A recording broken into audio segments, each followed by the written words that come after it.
Hello, నమస్తే అందరికీ. Welcome to my channel దిల్ సేసు.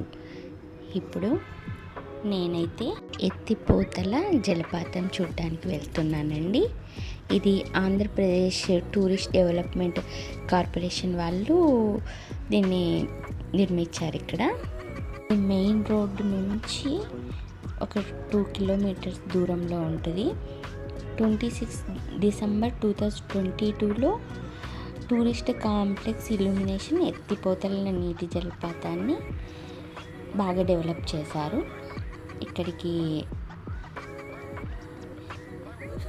ఇదంతా ఇటు వచ్చేసాం. అసలు ఈ ఎత్తిపోతల అనేది చూడండి ఎంత వెరైటీగా ఉందో, చాలా బాగా పెట్టారు.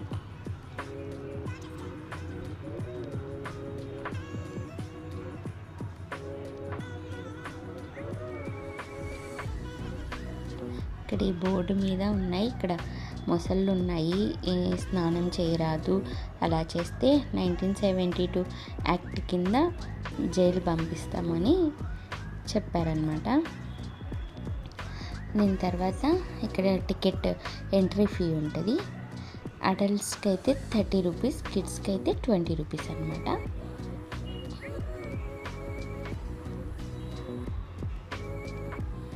ఈ కౌంటర్లో అయితే మనం టికెట్ తీసుకొని లోపలికి వెళ్తున్నాం.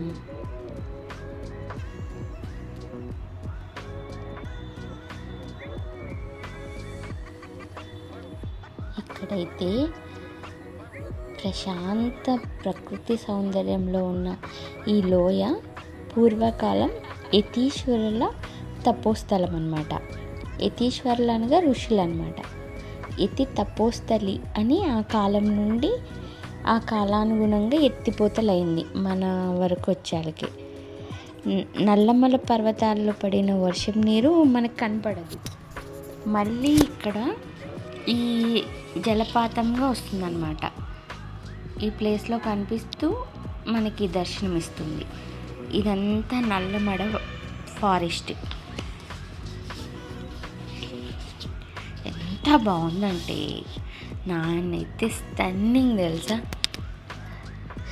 అసలుకి తెలంగాణలో ఇంత ఉంది, ఆంధ్రప్రదేశ్ అనమాట. ఇది తెలంగాణ ఆంధ్రప్రదేశ్కి ఇట్లా బార్డర్లో ఉన్నట్టుంది, కానీ ఇది మొత్తం ఆంధ్రప్రదేశ్ కిందికే వస్తుంది. కానీ ఈ ప్రకృతిలో నడుస్తుంటే చాలా బాగుంది అసలుకి.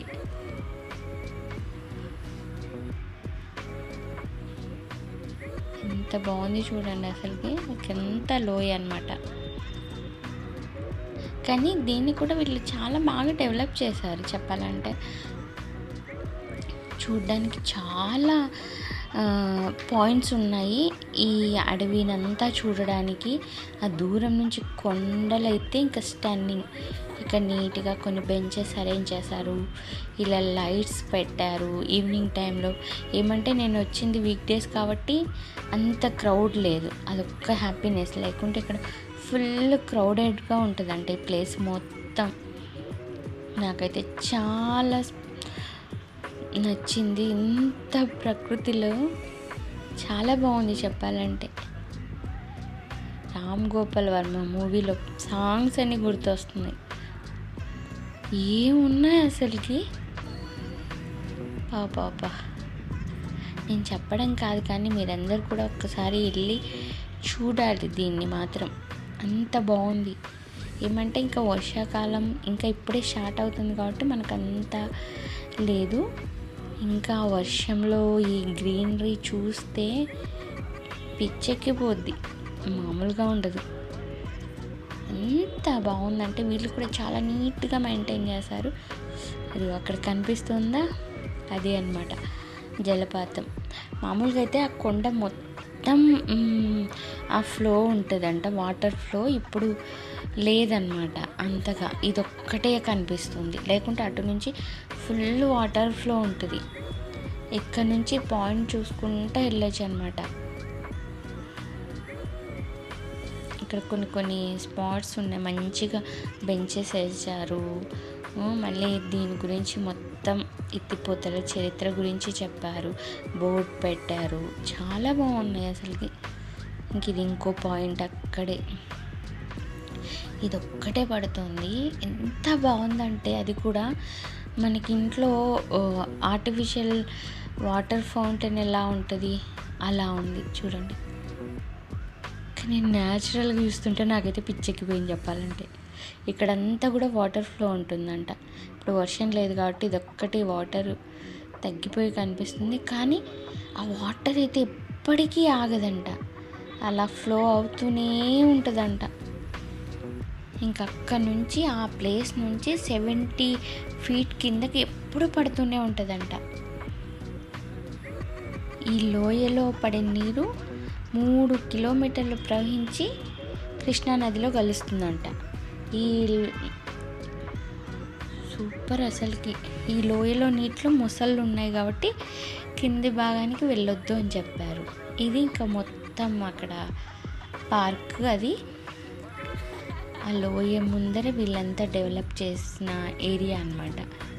ఇక్కడే హరిత రెస్టారెంట్ కూడా ఉంది, అది కూడా చాలా క్లీన్గా మెయింటైన్ చేశారు.